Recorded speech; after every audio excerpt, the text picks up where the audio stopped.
निरीक्षण करने पर निषाद को दी बधाई, कहा प्रदेश सरकार करेगी हर संभव मदद।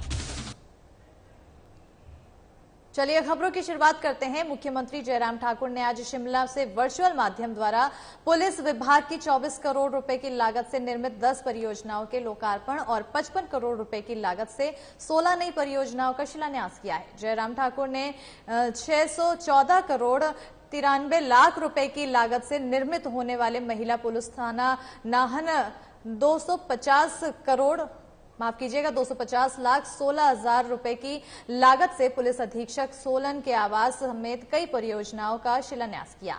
उन्होंने कहा कि विभाग के सभी भवनों का डिजाइन विश्वस्तरीय मानकों के आधार पर तैयार किया गया है और सिरमौर जिले के धौलाकुआं स्थित छठी IRB वाहिनी परिसर में निर्मित शस्त्रागार भवन अत्याधुनिक तकनीक से बनाया गया है। उन्होंने कहा कि PTC में बनाए जाने वाले स्विमिंग पूल का उपयोग जल आपदा प्रबंधन केंद्र के रूप में किया जाएगा और यहां जवानों को तैरने का प्रशिक्षण भी प्रदान किया जाएगा।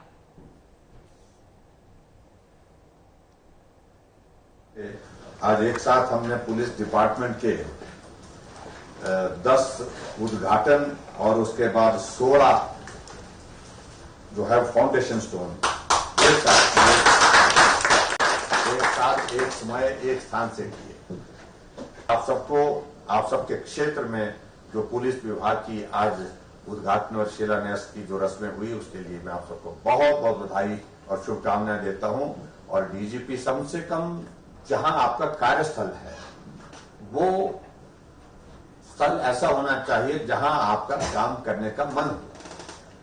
और मन तब हो पाएगा जब आपके लिए वहां पर व्यवस्था बैठने की, रहने की, खाने की, सोने की सारी तरह से अच्छी हो, उचित हो। बढ़ते आगे, जहां हिमाचल प्रदेश के उद्योग मंत्री बिक्रम सिंह ठाकुर ने चंडीगढ़ में 26 औद्योगिक घरानों को साथ 27 MOU साइन किए हैं। इस दौरान प्रदेश में इन औद्योगिक घरानों को द्वारा 3,307 करोड़ रुपए निवेश के MOU पर हस्ताक्षर किए हैं। इसमें करीब 15,000 लोगों को रोजगार मिलने की बात भी कही है। वहीं उद्योग मंत्री बिक्रम सिंह ने इस मौके पर उद्यमियों को हिमाचल प्रदेश में अधिकाधिक निवेश करने का खुला निमंत्रण देते हुए कहा कि मुख्यमंत्री जयराम ठाकुर के नेतृत्व में प्रदेश सरकार उद्यमियों को प्रदेश में निवेश के लिए हर संभव सुविधा, प्रोत्साहन और रियायतें प्रदान कर रही है। उन्होंने कहा कि 2 साल पहले राज्य सरकार द्वारा राज्य की पहली ग्लोबल इन्वेस्टर्स मीट का आयोजन किया गया, जिसकी बदौलत हमारा प्रदेश दूसरी औद्योगिक क्रांति का अग्रदूत बना है। इस ग्लोबल इन्वेस्टर्स मीट में दुनिया भर के निवेशकों ने भाग लिया और इस आयोजन के दौरान सरकार द्वारा 96,000 करोड़ के प्रस्तावित निवेश के साथ 700 से अधिक समझौता ज्ञापन पर हस्ताक्षर किए गए।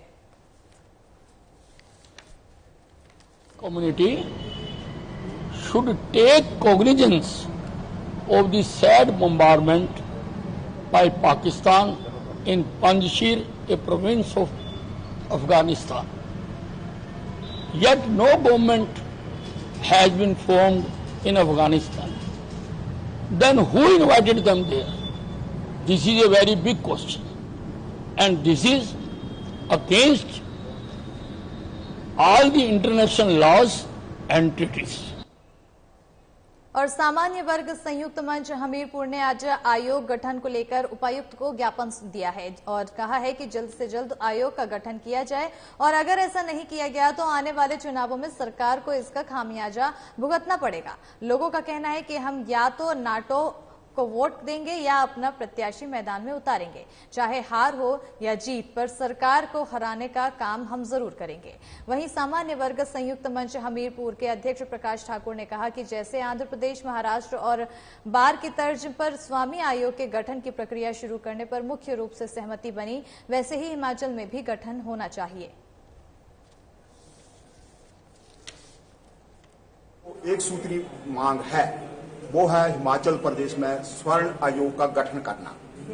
जैसे कि माननीय मुख्यमंत्री महोदय ने हमें 20 अप्रैल को यह आश्वासन दिया था कि 90 दिन के अंदर अंदर हिमाचल प्रदेश में स्वर्ण आयोग का गठन कर दिया जाएगा।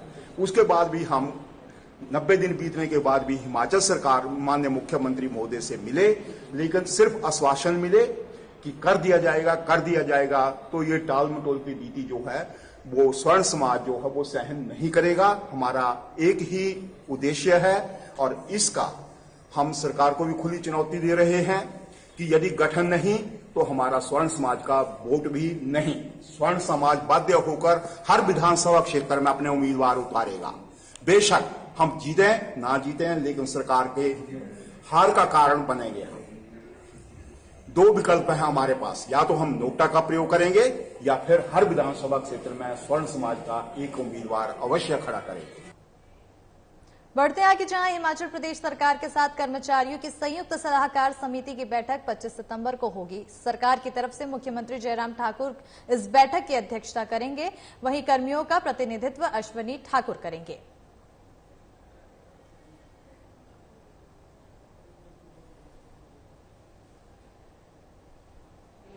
बिल्कुल काफी लंबे समय से राज्यों के कर्मचारियों को इंतजार था, अब वो समय आ गया है और आज माननीय मुख्यमंत्री महोदय से, माननीय मुख्य सचिव महोदय से वार्तालाप के उपरांत, जिसमें जेसीसी की मीटिंग 25 सितंबर 2019 को फिक्स की गई और मैं सभी कर्मचारी साथियों से अनुरोध करता हूं कि जिनके विभागीय इकाइयों के अभी तक मांग पत्र हमारे तक नहीं पहुंचे हैं तो कृपया वो हफ्ता भर में पहुंचा दें, क्योंकि मांग पत्र जो ज्वाइंट मांग पत्र है वो पहले ही हम सरकार को प्रस्तुत कर चुके हैं और उस मांग पत्र में स्थायी सूत्रीय जो मांग पत्र है किसी भी श्रेणी, किसी भी विभाग को नहीं छोड़ा गया है।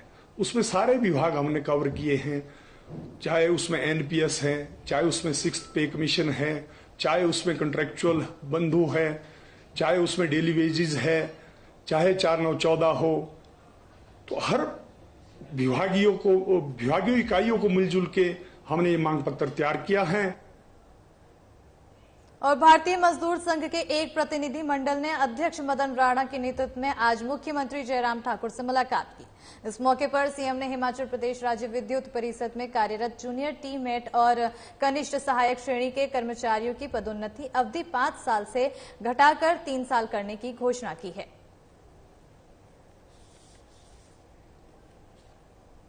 कर्मचारियों की एक बहुत महत्वपूर्ण भूमिका होती है सरकार में। हम जो भी निर्णय लेंगे आखिरकार उसको जमीन तक पहुंचाने के लिए, उसको लागू करने के लिए, उसको कार्यान्वित करने के लिए कर्मचारी ही काम करते हैं। और खासतौर से इलेक्ट्रिसिटी बोर्ड में आप लोग जिस प्रकार की जिम्मेवारी के साथ काम करते हैं, मेहनत करते हैं और उसका परिणाम है कि अब हिमाचल प्रदेश जो है वो जहां एक तरह से ऊर्जा राज्य के रूप में माना जाता है, वहां हिमाचल प्रदेश का सुदूर का गांव, दूर का गांव भी, एक घर भी ऐसा नहीं है जहां पर बिजली नहीं है। बिजली पहुंची है तो उसमें आप सबके बहुत महत्वपूर्ण जो समय सीमा की जो पदोन्नति के लिए जो आपकी बात कही गई थी, 5 वर्ष के स्थान पर इसको 3 वर्ष किया जाए, ये आप लोगों ने मांग कही थी। मैं आज आपके बीच में घोषणा करता हूं कि इसको 5 वर्ष से घटा करके 3 वर्ष कर दिया जाएगा। और शिमला के रिज मैदान स्थित महात्मा गांधी की प्रतिमा के नीचे राजीव गांधी पंचायती राज संगठन से जुड़े पदाधिकारियों ने बागवानी से जुड़े मुद्दों पर मौन प्रदर्शन किया है। वो कृषि प्रधान देश है और जहां तक बात हिमाचल प्रदेश की है, हिमाचल प्रदेश में कृषि और बागवानी के ऊपर जो हमारी अर्थव्यवस्था निर्भर करती है। अगर हम मात्र अपने सब्जियों और फलों की बात करें, अगर उसमें सिर्फ फलों में भी सेबों की अगर हम बात करें तो लगभग 5,000 करोड़ की इकोनॉमी सेब पर आधारित है, जो कि हमारी ग्रॉस डोमेस्टिक प्रोडक्ट का, जिसको हम जीडीपी कहते हैं, जीडीपी का लगभग 12-13% ये बनता है। लेकिन बिना विधेयक के ये जो है रब भरोसे चल रही है। जो बागवानी है हमारी, मार्केटिंग जब हम इसकी की बात करते हैं तो शुरू में रेट अच्छा मिलता है और 15 दिन के बाद ये रेट जो है ध्वस्त हो जाता है। इस रेट के ध्वस्त होने का फायदा जो फिर लदानी उठाते हैं। हमारी प्रदेश सरकार से ये डिमांड है कि आप विधेयक लाइए, विधेयक में आप जो है क्लियर कीजिए कि आपका जो है कार्टन का जो हमारे पास बॉक्स है उसका वेट कितना होना चाहिए। आप यूनिवर्सल कार्टन लाइए ताकि गरीब और अमीर जो बागवान यानी कि जो बड़े बागवान और छोटे बागवान हैं उनके लिए बराबरी का जो हिसाब किताब बने। और नंबर 2 पर हम ये चाहते हैं कि जो इसमें हमने देखा है कि अभी 80 से 100 करोड़ रुपया ऐसा है जो हमारे बागवानों को अभी तक नहीं मिला। बढ़ते आगे, जहां टोक्यो पैरालंपिक में सिल्वर मेडल विजेता ऊना जिला के एथलीट निशात कुमार ने आज अपने परिजनों और कोच नसीम अहमद के साथ मुख्यमंत्री जयराम ठाकुर से मुलाकात की है।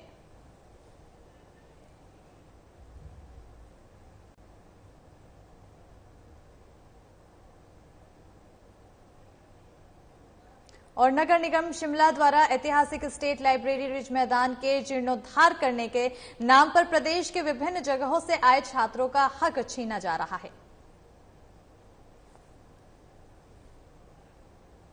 ड्रामा है, कैफे और शिमले में तो भरे हुए, सड़कों पर कैफे भरे हुए, ढाबे भरे हुए। अभी कैफे की जरूरत है? अगर जरूरत है तो मैं चुप हो जाता। अगर जरूरत क्या मिडल बाजार में जाइए, एक दुकान छोड़ के दूसरा दुकान जो है ढाबा है, सब करेंगे। चाय पी रहे हैं लोग, कॉफी पी रहे हैं, क्या कर रहे हैं? Thank you so much. ये स्टूडेंट्स के लिए खुला रहना चाहिए। Student is the future of India. तो नहीं है, उसको जो है लाइब्रेरी ही रहनी चाहिए। क्या मांग करते हैं आप? जो मौजूदा स्थिति है ये जो है पुस्तकालय ही रहना चाहिए, तो ये बिल्कुल सरासर गलत है, क्योंकि अंग्रेजों के टाइम से ये लाइब्रेरी है, आज भी लाइब्रेरी ही रहनी चाहिए। कैफे के लिए शिमला शहर में बहुत सारे स्पेस और हैं। पूर्व कॉर्पोरेशन ने भी ऊपर एक बुक कैफे बनाया था, वो भी इस कॉर्पोरेशन में प्राइवेट हाथों में दिया था, लेकिन 2 साल से वो कैफे नहीं चल पा रहा। तो कैफे चलाने की जो मुहिम है वो गलत है, आप और जगह कैफे बनाइए, लेकिन स्टूडेंट्स की लाइब्रेरी उसको स्टूडेंट्स के लिए रहने दीजिए, क्योंकि किसी भी प्रदेश का स्टूडेंट्स जब बेहतर ह्यूमन रिसोर्स नहीं बनेगा तो लाइब्रेरी से बनेगा, यदि लाइब्रेरी नहीं बचेगी तो कैसे बनेगा। इसलिए हमारी जो इसमें मुहिम ये है कि लाइब्रेरी को लाइब्रेरी रहना दिया जाए, स्टूडेंट्स को पढ़ने का ज्यादा मौका दिया जाए, क्योंकि लाइब्रेरी उससे बेहतर कोई मीडियम नहीं हो सकता है। यदि इसको नहीं बचाया जाएगा तो इसका मतलब स्टेट मतलब पढ़ने वालों के खिलाफ है, इसका मतलब तो ये हुआ। तो कब मालूम हुआ आपको कि ये मालूम 3-4 दिन पहले हुआ हमें, जब यहाँ पे एक कॉल आई कि आप जो है इस हेरिटेज बिल्डिंग को रेनोवेट करेंगे। और हिमाचल प्रदेश की खबरों में फिलहाल इतना ही। आगे दिखाएंगे साधना प्लस न्यूज में बिहार झारखंड की खबरें एंकर प्रगति के साथ। मुझे दीजिए इजाजत।